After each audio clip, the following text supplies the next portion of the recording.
Hello everyone. ఈరోజు మనము దేవాలయాల్లో చేసే ప్రదక్షిణల గురించి తెలుసుకుందాం. ఆలయాల్లో చేసే ప్రదక్షిణల్లో చాలా విధానాలు ఉన్నాయి.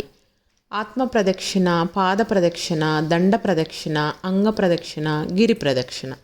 మామూలుగా ధ్వజస్తంభం నుంచి ప్రారంభించి తిరిగి చివరకు ధ్వజస్తంభం వద్దకు చేరుకొని దైవానికి నమస్కరించడం ఒక ప్రదక్షిణ. చండీశ్వరుడు ఉన్న శివాలయంలో ప్రదక్షిణ విధానం మరొక పద్ధతిలో ఉంటుంది. దానికి చండీ ప్రదక్షిణం అని పేరు.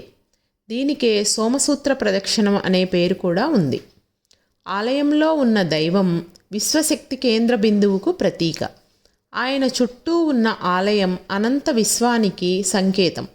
ప్రపంచంలో జరిగే పరిణామాలే ప్రదక్షిణలు. జీవితం అంటే ఒక చుట్టు. జననం నుంచి మరణం వరకు జరిగే తంతులో మన జీవితమే ఒక ప్రదక్షిణ. ఇలా ఎన్నో జన్మల్లో సంపాదించుకున్న కర్మల ఫలితాన్నే ఈ జన్మలో అనుభవిస్తాం.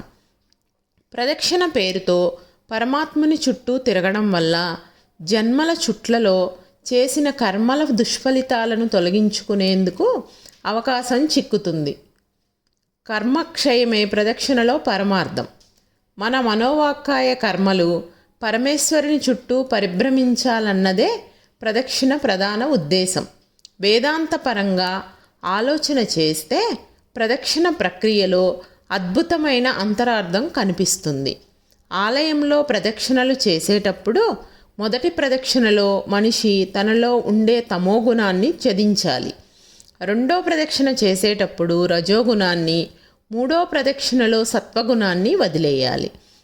అంటే మొత్తంగా 3 ప్రదక్షిణలు పూర్తయ్యేసరికి మనిషి త్రిగుణాలకు అతీతమైన స్థితికి చేరుకోవాలి. ఈ విధంగా త్రిగుణాతీతమైన స్థితికి చేరుకున్న తర్వాత ఆలయంలో ప్రవేశించి అక్కడ కొలువైన త్రిగుణాతీతుడైన దైవాన్ని దర్శించుకోవాలి. ప్రదక్షిణ చేయటం వెనుక ఉన్న పరమార్థం ఇది. నా వీడియో నచ్చితే please like, share and subscribe.